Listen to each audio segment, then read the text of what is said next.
नेताओं को साष्टांग दंडवत करता हूं और पुलिस वालों के तो चरण छूता हूं। कोई डर थोड़ी रहा हूं। दरअसल मैं तो पुलिस के चरण इसलिए छूता हूं कि इनके चरण इनके आचरणों से ज्यादा अच्छे हैं।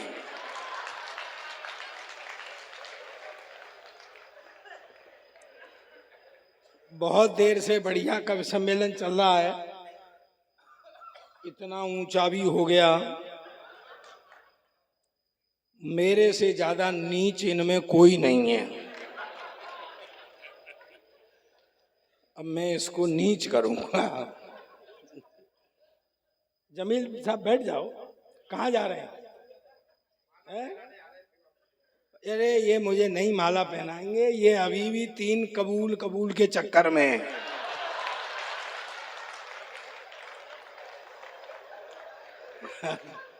बैठे रहो, अब मेरा टाइम हो गया, ध्यान रखना। हाँ, और इनने मुझे टाइम पर नहीं बुलाया, मेरा टाइम निकल गया। मेरी कोई गारंटी नहीं है कि मैं क्या करूंगा। एक मेरे दोस्त का फोन आया मुझे, बोला यार गांव में से घरवाली भाग गई। मस्ती। आसाराम का भतीजा बता रहे थे ये मुझे। एक मेरे दोस्त का फोन आया मुझे, बोला यार गांव में से घरवाली भाग गई। मैंने कहा यार बुरा हुआ, पर कुछ पता लगा? बोला कुछ पता नहीं, कहाँ घरवाली भाग गई। मैंने कहा तेरे गांव में एक बाबा है, आंख बंद करके बता देता है, उसी से पूछ लो कहाँ घरवाली भाग गई। वो बोला बाबा क्या घंटा बताएगा, उसी बाबा की तो घरवाली भाग गई।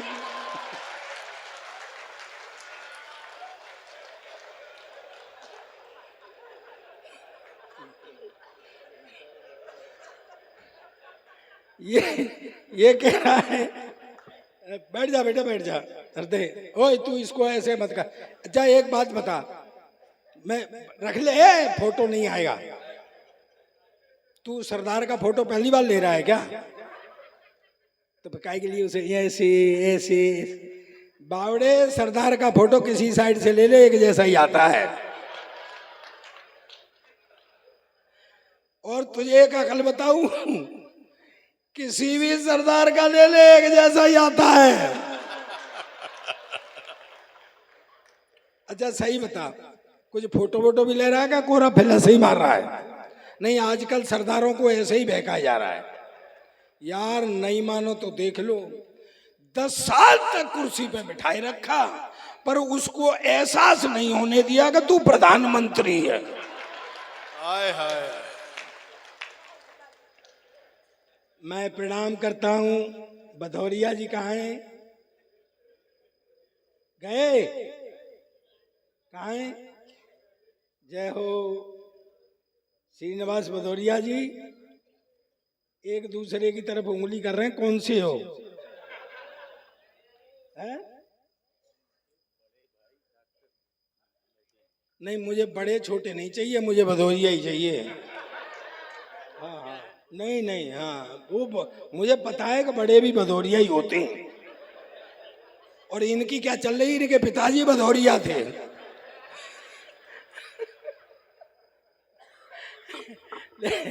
लेकिन ऐसे थोड़ी है, उनको बुलाओ, ऐसा थोड़ी है। लिफाफा उनके पास है कि तुम्हारे पास है? इनके पास है। तो तुमसे बड़ा भदौरिया कौन है इस देश में? हमारे लिए तो ये बहुत बहुत अच्छा लगा। लेकिन दोस्तों मेरा एक मन कर रहा है, मैं आपको बहुत हंसाऊंगा। दोस्तों एक बात बताऊं, मैं हंसता हंसाता रहता हूं, मुझसे गम की बात नहीं होती। मैं हंसता हंसाता रहता हूं, मुझसे गम की बात नहीं होती। हाँ, बात मजाक की करता हूं, लेकिन हर बात मजाक नहीं होती। आज जो शुरुआत हुई है, प्रारंभ हुआ है, वो क्या नाम है, राजकिशोर राज क्या गीत सुनाया है, आत्मा तृप्त हो गई। मैं चाहता हूं पूरा सदन पीछे तक हाथ खड़े करके एक बार जोरदार तालियां बजाए।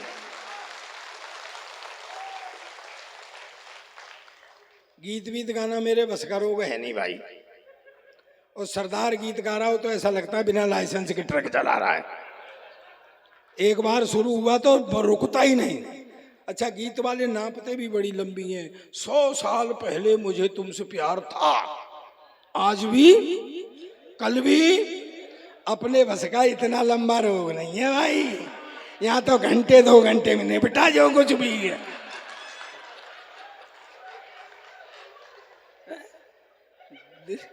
ये अभी टेस्ट मैच ही खेल रहे हैं। मुझे डिप्रेशन में लाने के लिए आप किसी मेरे साइज के आदमी से भी माला पहनवा सकते थे मुझे, ये सोनी को भेज दिया यार है। जी वो मैंने उससे कही थी लड़के से, वो हमारा दाढ़ी वाला, मैंने कहा तू फोटो ले लेना। मैंने कही रे तेने सोनी जब मुझे माला पहना रहे फोटो ले रही है? बोले काहे का फोटो? अरे मैंने कहा अरे बोले मेरी हिम्मत है जो मैंने तुम्हारा फोटो ले लिया। मैं कही क्यों, ऐसी क्या बात है भाई, सबके फोटो लिए जा रहे हैं? बोले बात ये है सुनो, कि जब तुम्हारा चेहरा आता था तो सोनी का घुटना आता था, और जब सोनी का चेहरा आता था तो तेरा कुछ नहीं आता था। मेरी बगल में आके खड़ा हो गया, ऐसा लग रहा था 1:30 बज गया। लेकिन सोनी जी आपको बहुत बहुत धन्यवाद। मेरा तो हमेशा अपमान ही होता है, तुमने मेरा सम्मान कर दिया है। दोस्तों, व्यवस्था बिगड़ने लगती है तब सरदार को सौंपी जाती है, वरना कांग्रेस को अब सुधाई थी सरदार की। एक टिप्पणी करता हूं सदन के अंतर्गत, अगर सरदार शब्द को ही कुर्सी पर बिठाना था तो यह निर्णय 1947 में लिया गया होता और सरदार पटेल को कुर्सी पर बिठाया गया होता तो देश का ही नक्शा कुछ हो।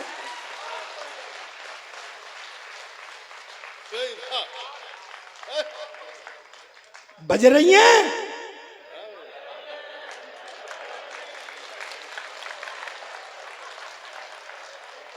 ले आओ माला।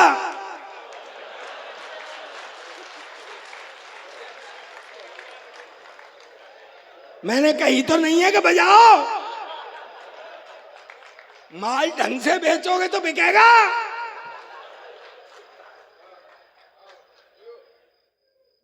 यार ये देश विचित्र है। किसी के मन में क्या है कुछ पता है क्या? क्यों भदौरिया जी किधर बैठे? प्रणाम है आपको। अपना बच्चा, पड़ोसी का बच्चा रो रहा हो तो सर में दर्द होता है, और अपना बच्चा रो रहा हो तो दिल में दर्द होता है। रुक जा, क्या बात है? अपनी बीवी रो रही हो तो सर में दर्द होता है,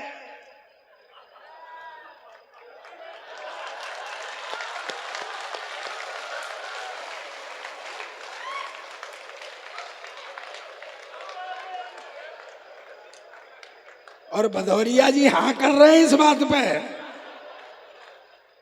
प्रणाम करता हूं मैं आपको। आदमी पे थोड़ा होता है उछलता ज्यादा है, जिस पे ज्यादा होता है वो भारी भरकम होता है। क्यों मुल्ला जी?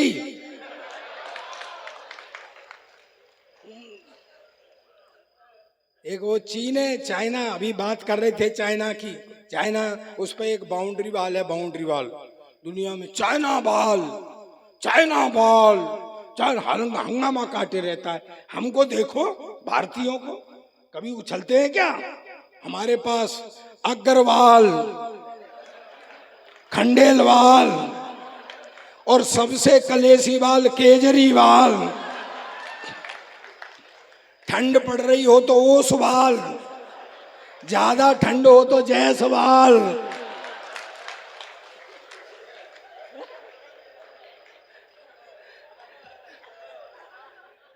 देश विचित्र है भाई। मैं रेल से यात्रा कर रहा था, वो कह रहे हैं कि भाजपा वाले देखिए, मेरा एक शो आता है जो प्योर पॉलिटिक्स का शो है, लपेटे में नेताजी। मैं मंच से राजनीति नहीं करता हूँ, मंच से सिर्फ मैं ठाके बांटता हूँ। और दोस्तों, मैं एडिक्ट हूँ, मैं नशेबाज हूँ और मुझको नशा है। और मेरा नशा यह है कि मैं आपके होठों पर मुस्कुराहट देखना चाहता हूँ, आपके होठों पर हंसी देखना चाहता हूँ, ये मेरा नशा है। एक अंग्रेज आया, मुझसे बोला सरदार जी तुम्हारा देश बहुत गरीब। मैंने कहा पहली बात तो ये देश गरीब नहीं, और है तो साले तुझको क्या मतलब है। बोला नहीं नहीं। मैंने कहा, बोला हिंदुस्तान की इतनी हिमायत करते हो, हिंदुस्तान के बारे में क्या जानते हो। मैंने कहा मेरा देश है हिंदुस्तान, मेरा वतन है हिंदुस्तान, मैं नहीं जानूंगा तो तू जानेगा क्या। बोले बताओ तुम्हारा राष्ट्रीय पक्षी। मैंने कहा मोर। बोले राष्ट्रीय पशु। मैंने कहा शेर। बोले राष्ट्रीय झंडा। मैंने कहा तिरंगा। बोले फंस गए ना, 3 रंग होते हैं, ऊपर सैफरन कलर केसरिया हिंदू का, सफेद क्रिश्चियन का, हरा मुसलमान का, तुम तो सिख है, तुम्हारा झंडे में क्या है। और मैं क्या बेवकूफ अंग्रेज, तुझे कौन समझाए, ये जो झंडे में डंडा है ये साले तेरे बाप का है क्या। प्यार मोहब्बत की बातें करते हैं, अब क्या रह गया प्यार मोहब्बत में श्रीमान जी, घोटम घोट। मुझे 2 पंक्तियां याद आ रही हैं। बाल गायब हो गए, सर खुजाने से गया।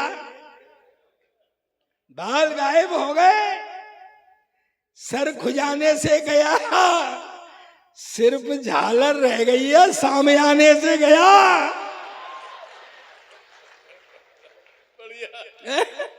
ये देश विचित्र है। मैं तो रेल में यात्रा कर रहा था, ये भाजपा वाले सबसे चालाक है, ऐसी चालाक पार्टी दुनिया में कोई नहीं मिलेगी। मैं सही कह रहा हूं आपसे, मेरे संग गुजरी है, सुन ले। मैं ट्रेन में आ रहा था तो मैं बाथरूम चला गया। ट्रेन में बाथरूम जाना बड़ा कठिन काम है। मैं चला गया। अच्छा, ट्रेन के बाथरूम में जाते ही आदमी कुछ न कुछ पढ़ने की सोचता है, लिखा होता है ना, तो एक नंबर लिखा हुआ 934531 और नीचे लिखा हुआ पूजा। मेरे अंदर गुल गुल गुल होने लग गई, तो मैंने वो फौरन नंबर मिलाया। मैं कहा हेलो, पूजा बोल रही हो। पीछे तक ताली आनी चाहिए बात पे। मैंने कहा हेलो, पूजा बोल रही हो। उधर से आवाज आई, भारतीय जनता पार्टी की सदस्यता लेने के लिए धन्यवाद।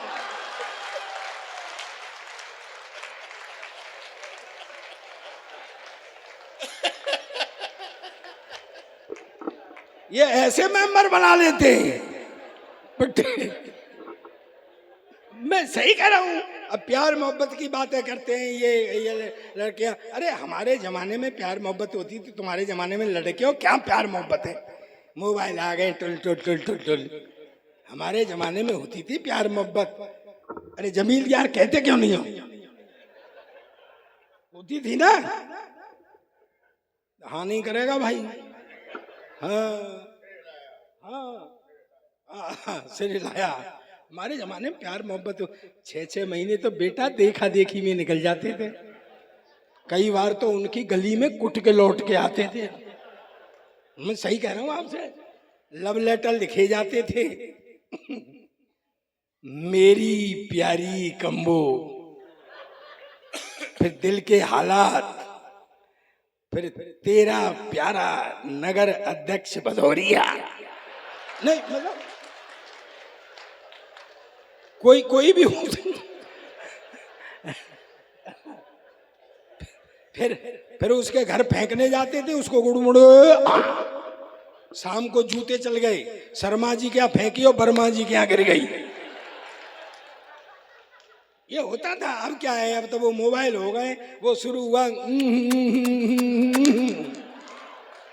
वो भी कहीं अकेले में बैठी है, टुन वाओ, वो वहां से शुरू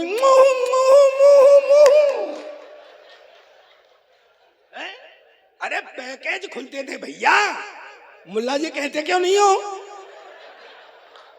पैकेज मिलता था, स्वागरात को खोलते थे, क्या निकला, मैंने घूंघट उठाया, हेडलाइट का एक बल्ब फ्यूज,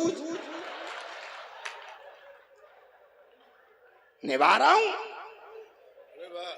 3 दिन बाद मुझसे बोली चल मुझे बाजार लेके परचेज करा के ला, मैं उसे बाजार में ले गया, चलते चलते बोली क्यों जी ये एक साइड का बाजार क्यों बंद है,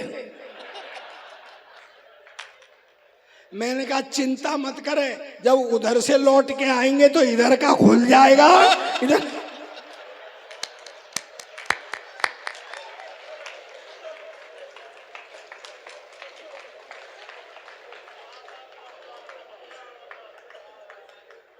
एक दिन तो बड़ी लाड़ में आ गई, लाड़ में आके मुझसे बोली देखो जी मेरा तुम्हारा 7 जन्म का साथ है, मैंने कहा साथ तो तू भगवान भले ही 8 जन्म का रख ले, पर अगली बार ये बल्ब बदलवा के आइयो।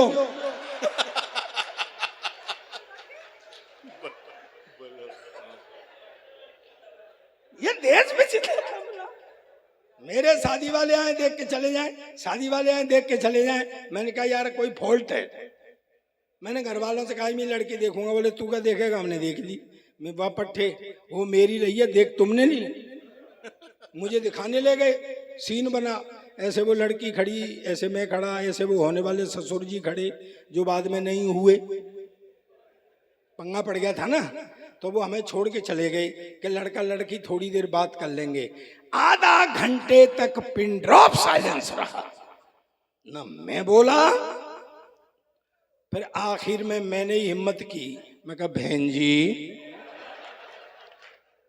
कितने भाई बहन हो, कहती भाई साहब अब तक तो 2 थे, पर आप और आ जाएंगे तो 3 हो जाएंगे, ऐसे ही बहका देते थे, बिल्कुल हीरोइन जैसी है, ये समझ ले महिमा चौधरी जैसी है, फिर भी सुहागरात को हाथ कांपते थे घूंघट उठाने में कि कहीं महिमा चौधरी की जगह महेंद्र सिंह चौधरी नहीं निकल जाए। लेकिन दोस्तों एक बात कहना चाहता हूँ, मेरी नई पीढ़ी बैठी हुई है, हम उम्र बैठे हुए हैं, मुझसे बुजुर्ग भी बैठे हुए हैं, विद्वान बैठे हुए हैं, मैंने 62 देशों की यात्रा की, मैं हिस्टोरिकल बैकग्राउंड पर लिखता हूँ, मेरी पुस्तक टेक्स्टों में चलती है, आपसे एक बात शेयर करना चाहता हूं, आज भी सोने से पहले टाइम मिलता है तो 15 मिनट पढ़ता हूं, पीछे तक तालियों से रिसीव करना मेरी बात को, कि जितनी उत्तम वैवाहिक संस्था अपने हिंदुस्तान की है ऐसी न किसी देश की है न किसी समाज की।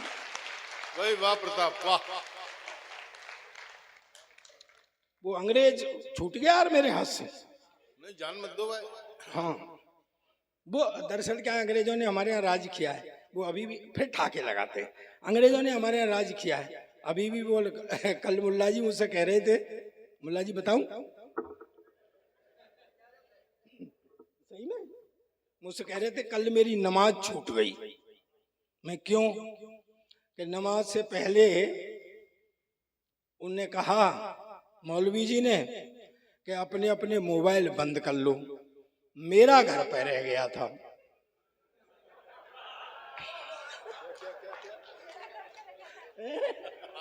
हाय हाय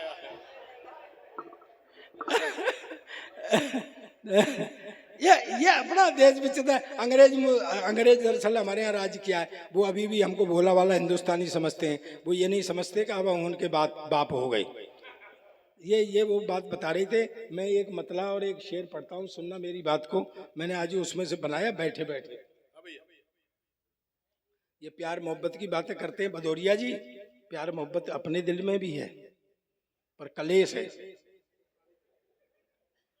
वो खबर नवीस मोहब्बत की अखबार से गाली देती है। वो भैया ओ भाई तू भाई, पीछे से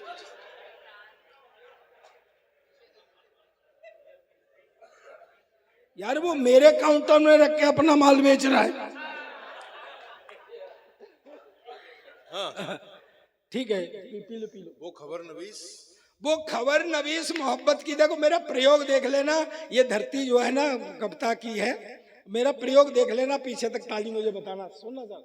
वो खबर नवीस मोहब्बत की अखबार से गाली देती है, और जब उसके मन की कहता हूं तो प्यार से गाली देती है। वाह। वो खबर, अब ताली उठाना, वो खबर, ओ भाई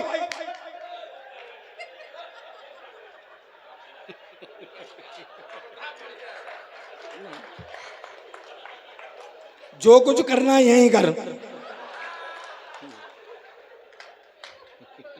बस तालियां बजाओ एक बार। वो खबर नवीस मोहब्बत की अखबार से गाली देती है, और जब उसके मन की कहता हूं तो प्यार से गाली देती है।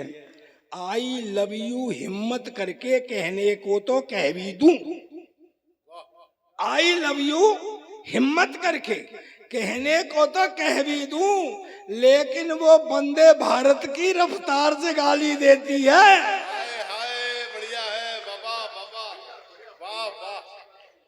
तो अंग्रेज, वो एक फल वाला खड़ा हुआ था, अंग्रेज उससे बोला व्हाट इज दिस, ये क्या है? उनने सोचा ये लेगा, बोले सर ये बनाना है, बनाना केला। व्हाट, तुम्हारे देश में इतना इतना बड़ा केला, हमारे देश में इतना इतना बड़ा केला।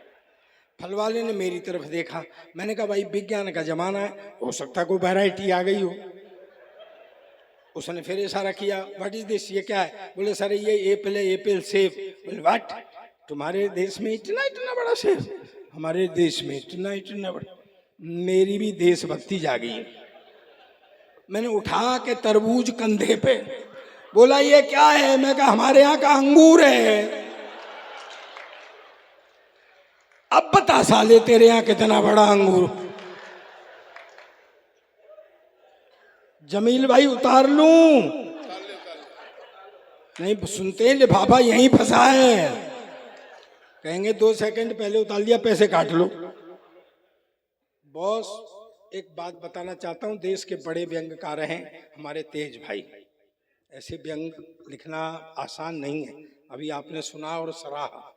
एक व्यंग पढ़ता हूं, व्यवस्था पर व्यंग पढ़ता हूं। मैंने बताया ना मैं राजनीति यहाँ से नहीं पढ़ता मंच से, क्योंकि प्योर शो आता है एक राजनीति का, मैं अपनी भड़ास वहीं निकाल लेता हूं।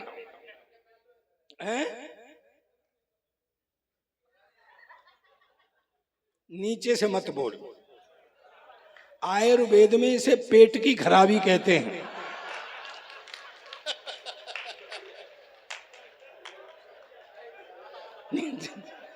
देख मेरा टाइम निकल गया, मेरी कोई जिम्मेदारी नहीं है अब।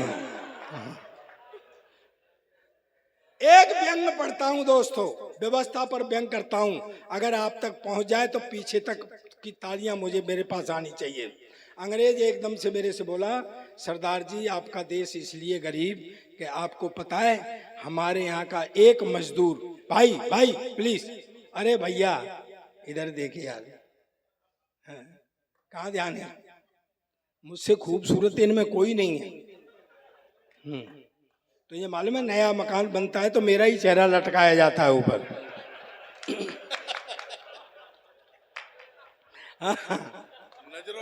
नजरोटा।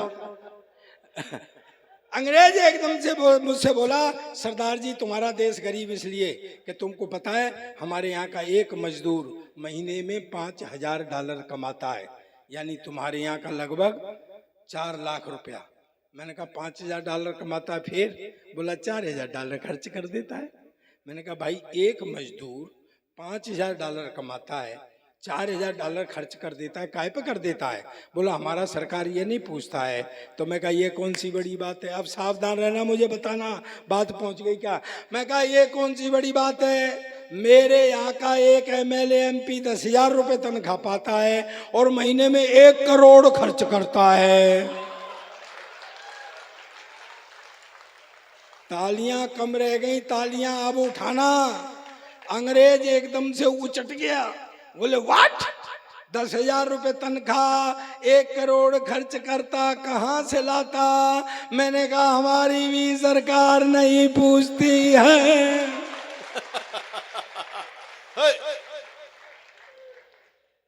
अच्छा, ये छोटे बच्चे बैठे हुए, मैं सोच रहा था कि राठ के बच्चे अगर रोज इस टाइम तक जगते होंगे,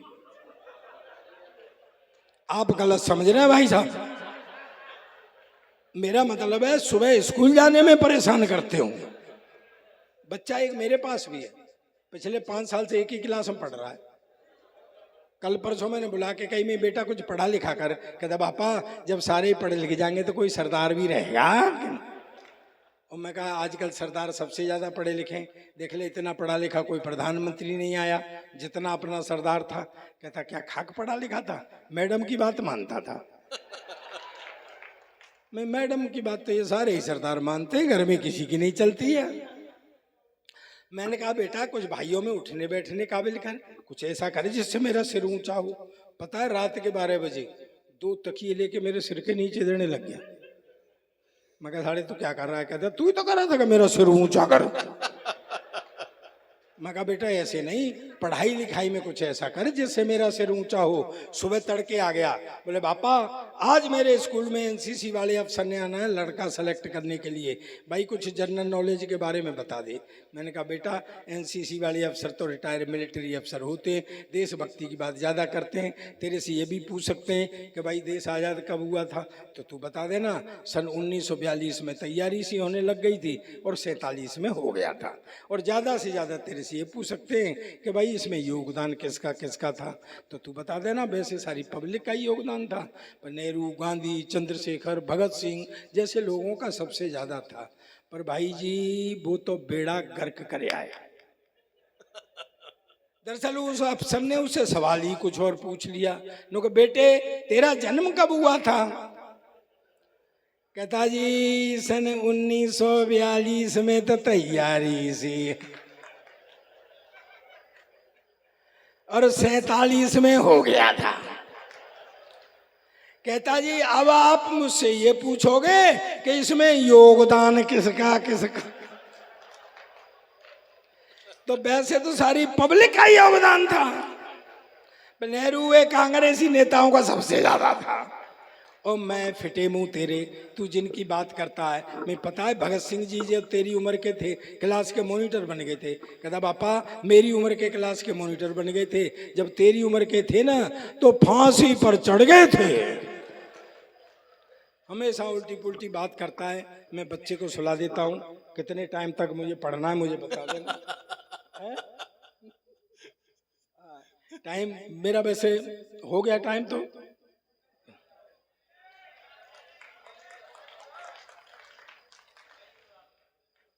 चला जा कुछ नहीं कहूंगा। नहीं उस पर दबाव बहुत तगड़ा है, वो यहां बैठ गए तो दूसरे बैठने लायक नहीं रहेंगे। सर अपना क्या है, देश विचित्र है। चलिए अच्छा कभी आपने सोचा है कि जितने चुटकुले हैं सब सरदारों पर सुनाए जाते हैं? कभी आपने सोचा क्यों? मैं बताता हूँ। इसके 2 कारण हैं। पहली बात तो यह है कि हमारी आइडेंटिटी है। भाई कोई आके कहे कि एक आदमी था तो क्या फिगर बनेगी, लेकिन जैसे ही कहता है एक सरदार था एक फिगर बनती है। और दूसरी बात यह है दोस्तों, मुझे अब आपकी ताली चाहिए पीछे तक। दूसरी बात यह है कि जहाँ भोलापन और बहादुरी दोनों चीजें इकट्ठी हो जाती हैं वहां मस्ती अपने आप उत्पन्न हो जाती है। भाई बढ़िया बात। इसका एक उदाहरण बताता हूँ। माइथो से हास्य निकाल के दे रहा हूँ, माइथोलॉजी से आनंद लेना, मस्ती लेना। 4 आदमियों को फांसी हो गई, हिंदू, मुस्लिम, सिख, ईसाई। चारों खड़े हुए, जेलर खड़ा, मजिस्ट्रेट खड़ा, इधर वो खटका खींचने वाला हो, हाँ इधर बैठा है, जोर से चला है। सबसे पहले उन्होंने ईसाई को खड़ा किया। देखो आई के ऊंचा करना, मस्ती लेना, बहुत बढ़िया बात। मैं तो से हाथ निकाल के दे रहा हूं आपको। सबसे पहले उन्होंने ईसाई को खड़ा किया। उन्होंने अपनी आखिरी इच्छा बताओ, अपने इष्ट को मनाओ। उसने वो बाइबल मंगाई और वो गॉड से मी एंड ऑल वो किया। जैसे ही फांसी के फंदे का खटका दबाया तो फंदा गले तक आया, रुक गया। बोले भाई इसकी तो सुन ली गॉड ने, बच गया, उतारो। फिर मुस्लिम भाई को खड़ा किया, उन्होंने भी कुरान शरीफ मंगाई, अल्लाह ताला को मनाया। जैसे ही खटका दबाया फंदा फिर गले तक आया, रुक गया। बोले भाई इसकी भी सुन ली अल्लाह ताला ने, बच गया, उतारो। आओ गुरु हिंदू, देखो मस्ती के मूड में आ जाओ, हाथ से निकाल के दे रहा हूं माइथो का आपसे। हिंदू, हिंदू को खड़ा किया तो वो खड़ा ही रहा। उनके अपनी आखिरी इच्छा बताओ, वो बोला पहले 1 साल की छुट्टी दिलाओ। देखो आई क्यों जगह बता रहा हूं। बोले भाई 1 साल की छुट्टी क्यों? बोले जी इष्ट मनाने यूं। कहते यार इन्होंने तो 1-1 मिनट में मना लिए। बोले जी ये तो अल्पसंख्यक हैं भाई, उनका एक गॉड, उनका एक खुदा, मेरे तो पूरे 33 करोड़। 1 मिनट में किसी किसी को मनाऊं और जिसको नहीं मनाऊं वही मरवा दे। बोले नहीं, देवों के देव महादेव हैं, तुम उनको मनाओ। उसने शंकर भगवान को ध्याया, जैसे ही खटका दबाया तो फंदा फिर गले तक आया, रुक गया। बोले भाई इसकी भी सुन ली, भगवान ने, बच गया, उतारो। आओ गुरु सरदार, देखो समझ में आ जाए तो हाथ खड़े करके पीछे तक ताली आनी चाहिए। सरदार, भोलापन और बहादुरी एक लाइन में। सरदार, सरदार को खड़ा किया। बोले अपनी आखिरी इच्छा बताओ। सरदार बोला बेवकूफ मत बनाओ, साले पहले से खटके को ठीक कराओ।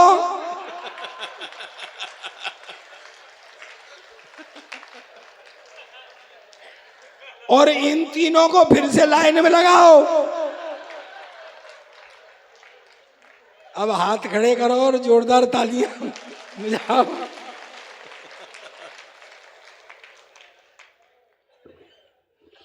अच्छा, मैं आपको एक सरदारों का इंटेलिजेंट जोक सुनाता हूं। हाय हाय सरदार, वो इंटेलिजेंट। कितना दिमाग है तुम्हारे अंदर? नहीं, कितना दिमाग है तुम्हारे अंदर? टोटल जितना दिमाग है ना, उतना तो मेरा खराब रहता है।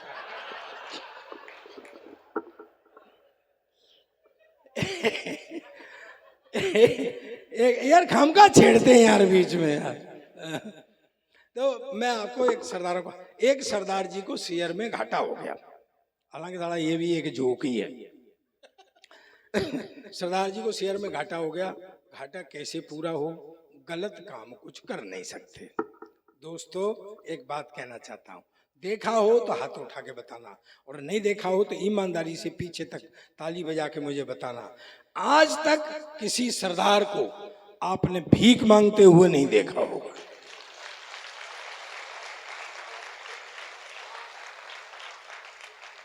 और पूरा सदन देर तक ताली इस बात पे उठाना कि मैं तो भगवान से प्रार्थना करता हूं कि इस महीने में पूरा देश सरदार हो जाए।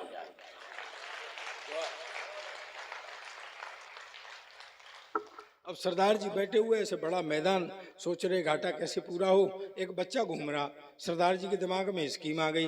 बोले गुरु इसका करते किडनैप, इसके बाप से मंगाते पैसा, अपना घाटा पूरा। बढ़िया ये। बोले यहाँ आओ बच्चे। बोले हाँ अंकल जी। बोले हमने तुम्हारा किडनैप कर लिया है। बोले अच्छा अंकल जी, कहाँ बैठ जाऊं? बोले यहाँ बैठो।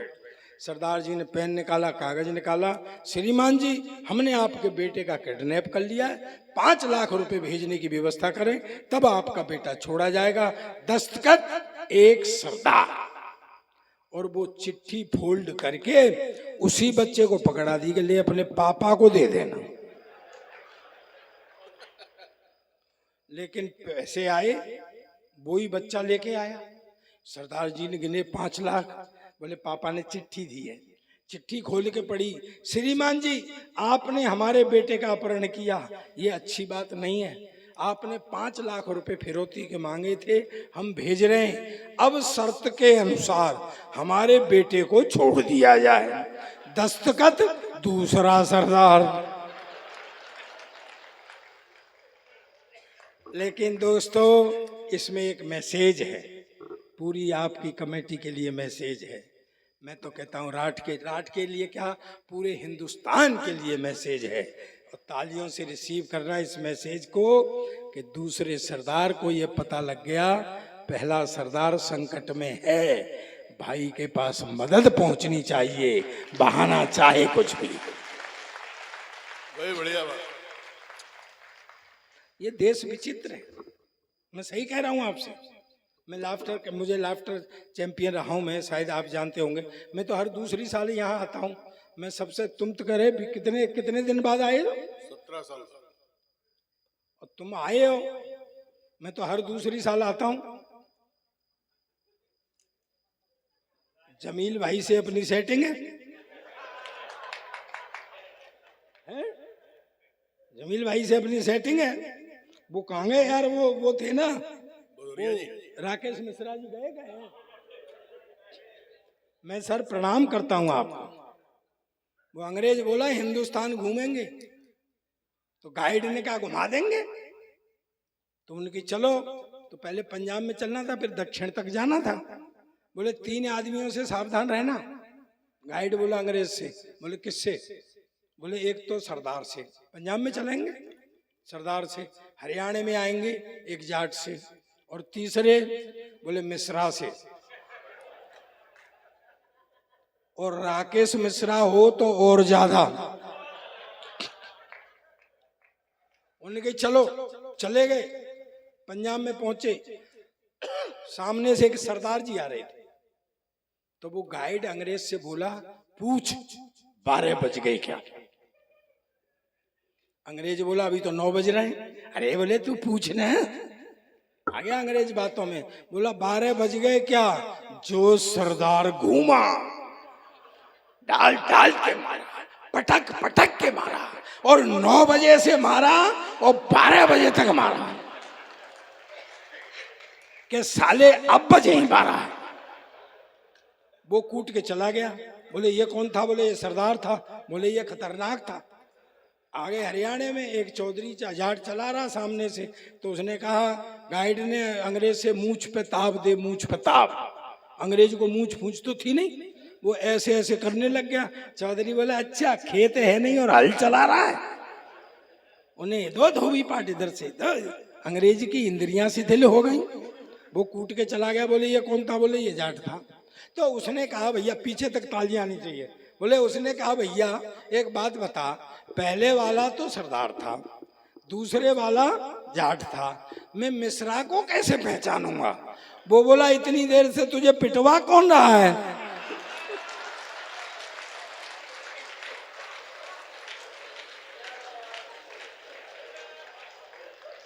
मिश्रा जी मेरे ऊपर तो क्षमा रखना है।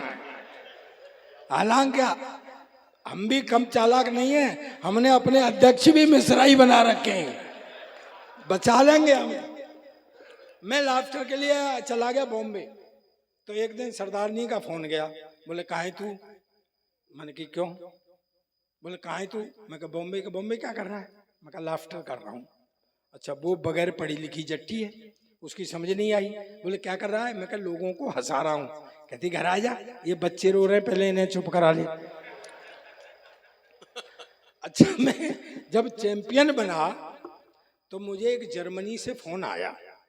ये मुझसे कहा गया है आज सुनाने के लिए। मेरे कोई लाफ्टर के मित्र हैं, वो छोटा, क्या नाम है बेटा तुम्हारा? है टीवीएस। हाँ वो दाढ़ी वाला लड़का, अब वो है भी टीवीएस जैसा ही। नहीं मैं ऐसे लड़कों को मैं अपने संग रखता हूँ, मैं उसमें से उबर जाता हूँ हीन भावना में से। और मुझे हीन भावना में लाने के लिए सोनी जैसे लोगों को ले आते हैं। तो क्या है, मैं एक सच्चा किस्सा, बिल्कुल सच्चा। थोड़ा IQ का है, मजे लेना, मुझे पता है आप समझ जाएंगे। जब मैं लाफ्टर चैंपियन बना तो मुझसे एक फोन आया जर्मनी से कि यहाँ और हंसाओ। मैंने कहा यार मेरे को जर्मन तो आती नहीं है, मैं कैसे हंसाऊंगा? तो वो हमारा सुरेंद्र है, एक सुरेंद्र, तबड़ तबड़ तबड़ तबड़े वाला, कौन कौन जानता है? अबे मर गए, सुरेंद्र की तो मुझसे भी ज्यादा TRP है। तो वो जाके आया था वहां जर्मनी। मैंने कहा सुरेंद्र जर्मन? बोले कुछ नहीं पाजी, थोड़ा सा लंबा कर दो, जर्मन हो जाती है। मैंने कहा कैसे? कि जैसे मैं कहूँ पाजी तुम्हारा की हाल है, मैं कहा जर्मन। कहता पाजी तुम्हारा की हाल है। मैं कहा हो गई जर्मन। सर मैं इसी के भरोसे जर्मनी चला गया। मैं वहां उतरा, सामने एक रेस्टोरेंट था, मैं कुछ खा लूंगा और जर्मन भी टेस्ट हो जाएगी। मेरे पास बैरा आया, मैं कहा मेरे लिए एक गिलास पानी ला। वो पानी ले आया। अबे मैं कहा गुरु जर्मन तो चल गई। मैं कहा मेरे लिए एक पिज्जा ला। वो पिज्जा ले आया। मैं कहा गुरु यही है जर्मन। मैं बैठ करके खाने लगा तो वो ऐसे खड़ा हुआ था काउंटर के पास, वहीं से मेरी तरफ देख के बोला सरदार जी आपको और क्या चाहिए। साला मुझे कुछ शक हुआ। मैं कहा तू इधर आ। मैं तू कहाँ का रहने वाला है। कहता मैं बठिंडे का रहने।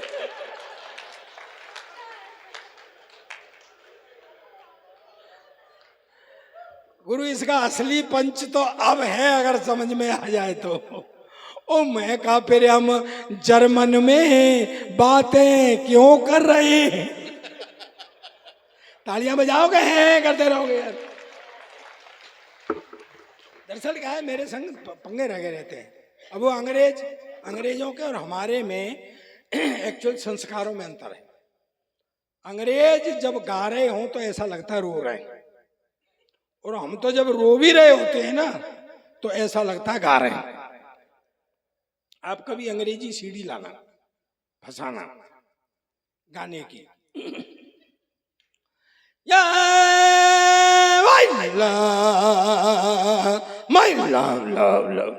साला ऐसा लगता है रो रहे हैं क्या। पिछले दिनों में यूके गया था, एक सच्चा किस्सा बताता हूँ सर मैं आपको, बिल्कुल सच्चा। मैं ह्यूमर जो निकालता हूँ मेरे संग जो घटता है ना उससे निकालता हूँ। मैं यूके गया था तो वहाँ इंग्लैंड, आयरलैंड, स्कॉटलैंड, हमारे 2-2, 3-3 प्रोग्राम थे। ये मेरे संग में थी दुबे जी। हाँ साथ थी उस टूर में। तो क्या हुआ कि वो बर्मिंघम में एक बड़ा पुराना मेरा दोस्त रहता है वोल्फिंग सिंह। उसका उन्हीं दिनों फादर एक्सपायर हो गया। भदौरिया जी आप मेरी तरफ यूं क्यों देख रहे हैं सर। अरे भाई हिंदी में उसका बाप मर गया।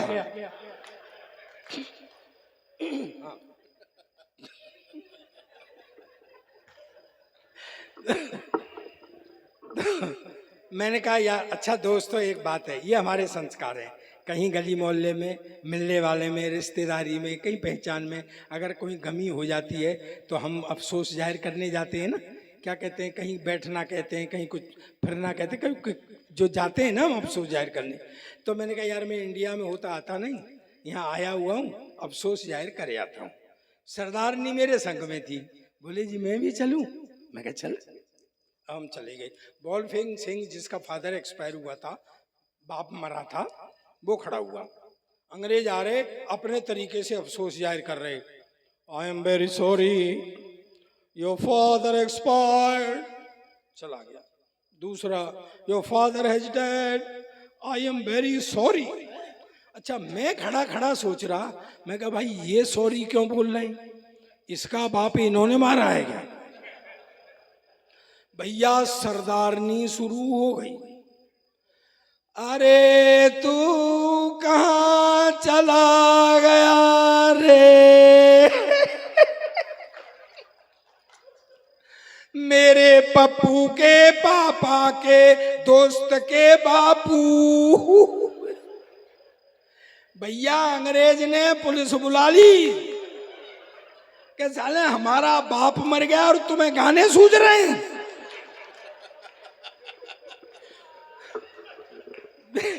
सर मेरे संग पंगे ही लगे रहते हैं, ये हकीकत है। चलिए देखिए एक बात बताऊं, मेरी दोनों बहनें नाराज मत होना आप। ये पूरी दुनिया भगवान ने बनाई आराम किया, फिर ये नदी नाले पेड़ पौधे सब सामान बनाया, फिर आराम किया। फिर भगवान ने आदमी बनाया, फिर आराम किया, फिर भगवान ने औरत बनाई। न तब से साले आदमी ने आराम किया न भगवान ने आराम, लगे हुए हैं। समापन करता हूं। हाँ भैया।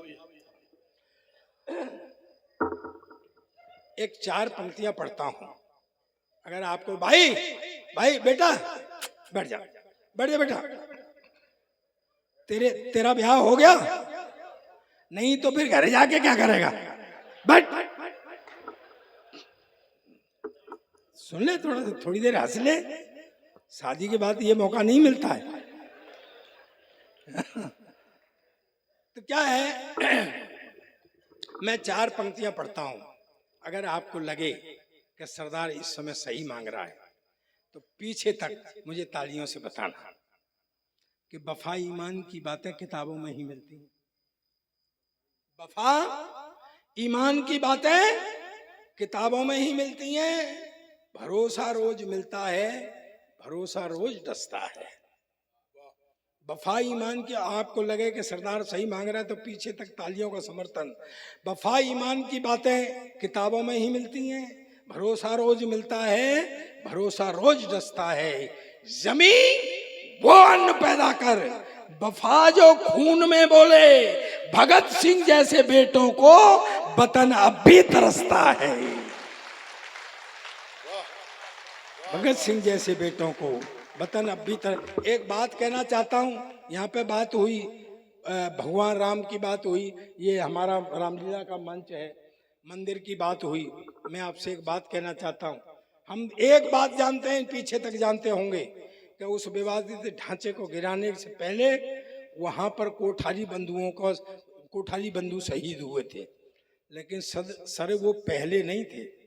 मैं बताता हूँ आप इतिहास, मैंने बताया ना, मैं इतिहास लिखता हूँ, मैं इतिहास पढ़ता हूँ, मैं कोई भी अप्रमाणित बात नहीं करता हूँ, काल्पनिक नहीं करता हूँ। सन 1818 बाबा फकीर सिंह, आपने देखा होगा हमारे गुरुद्वारों में, आपने देखा होगा कुछ केसधारी जो बड़ी पगड़ियां पहन करके यहाँ पर धारते हैं कलंगी, और आपने देखा होगा नीले वस्त्र पहनते हैं, वो हमारे निहंग होते हैं, वो आजीवन कुंवारे रहते हैं, सेवा करते हैं पंथ। बाबा फकीर सिंह निहंग, उनके नेतृत्व में सन 1818 जब अंग्रेजों का भी शासन था और मुगलों का भी शासन था, यहाँ पर सन 1818 में उस ढांचे को संघर्ष करते हुए अपने कब्जे में ले लिया था और उस पर गुरमुखी में लिख दिया था, जय श्री राम।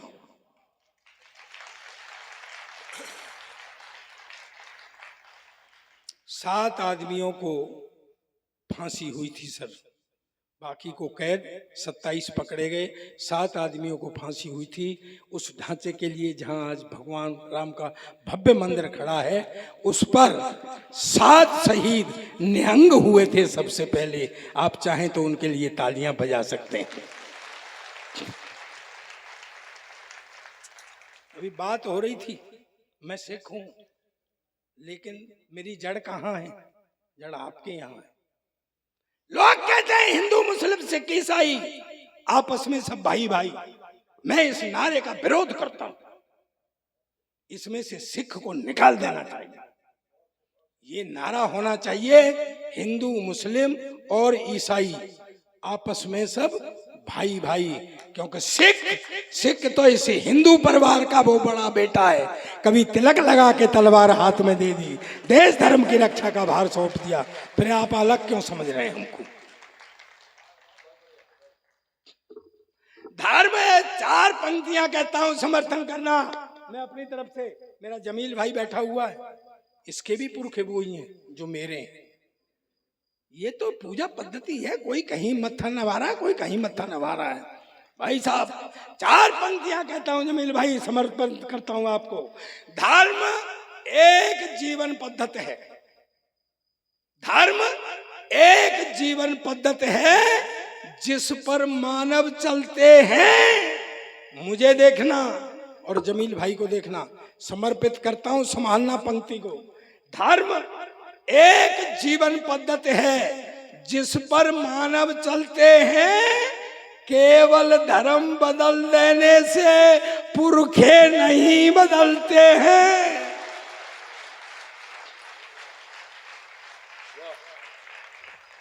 तो जितना राम सिख का पुरखा उतना ही राम तुम्हारा है।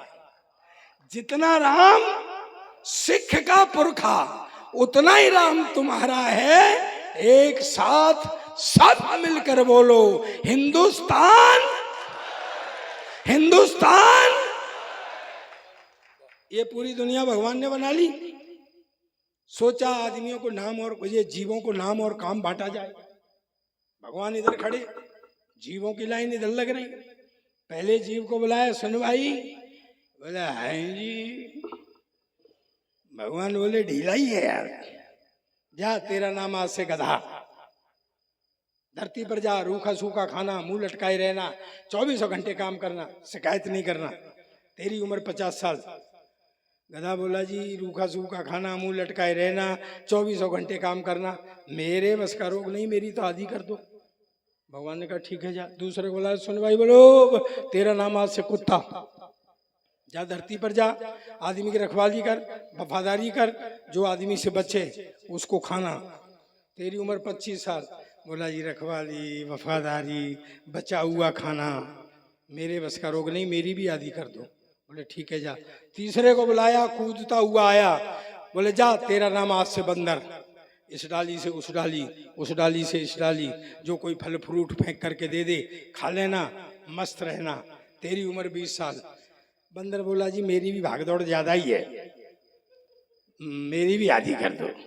चला एक रह गया लास्ट में। भगवान ने कहा सुन भाई। बोले यस सर। भगवान बोले ये तो अंग्रेजी बोल रहा। बोले इधर आ। बोले बोलो सर। बोले तेरा नाम आज से आदमी। बोले ओके सर। बोले जा धरती पर जा, धरती का राज दिया। Egg, leg, peg, dance bar, beer bar, जा मस्ती कर, धरती का राज भोग। तेरी उम्र 30 साल। आदमी बोला भगवान तेरा दिमाग खराब हो गया है। बोले क्यों? बोले इतनी सब चीजें भोगने के लिए उम्र 30 साल। 30 साल में तो इन सब का एड्रेस भी नहीं मिलेगा।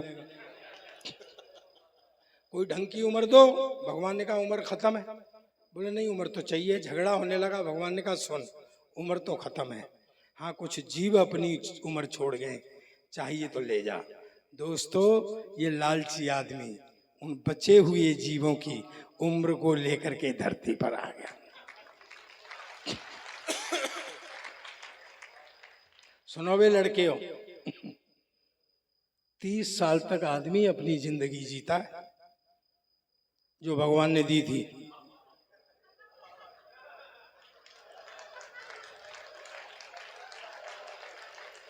फिर उसकी शादी हो जाती है, फिर साला रात दिन गधे की तरह लगा रहता।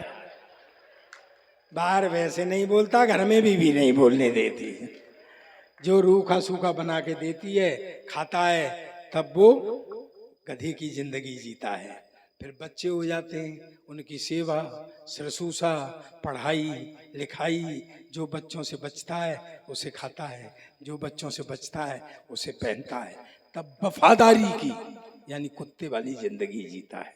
दोस्तों आदमी फिर बूढ़ा हो जाता है, रिटायर है, तो कभी बड़े बेटे के यहाँ कभी छोटे बेटे के यहाँ कोई खाना दे जाता है तो खा लेता है, नहीं बैठा रहता है। मुझे हर साल यहाँ आकर के बहुत अच्छा लगता है जब भी मैं आता हूँ। राठ मेरे लिए वो जगह है कि जब मैं पहली बार आया था, जमील भाई आपको याद होगा, तब मुझे मेरे पड़ोसी तक नहीं जानते थे। मैं सच कह रहा हूँ आपसे, जब मैं पहली बार आया था, और उसके बाद मैं लाफ्टर में चला गया, पूरी दुनिया मुझे जान गई। तो मेरे लिए मैं प्रणाम करता हूँ इस सरजमीन को, आपके प्यार को। और मैं हर दूसरी साल आता हूँ।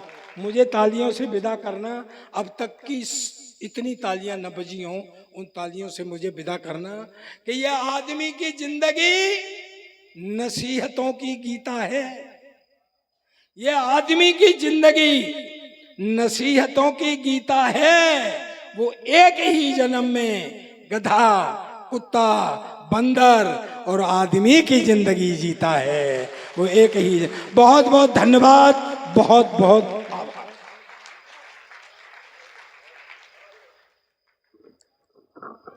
ये थे प्रताप फौजदार जी। 1 मिनट में जो लोग जा रहे हैं, मेरी उनसे प्रार्थना है, ये अदब की महफिल है।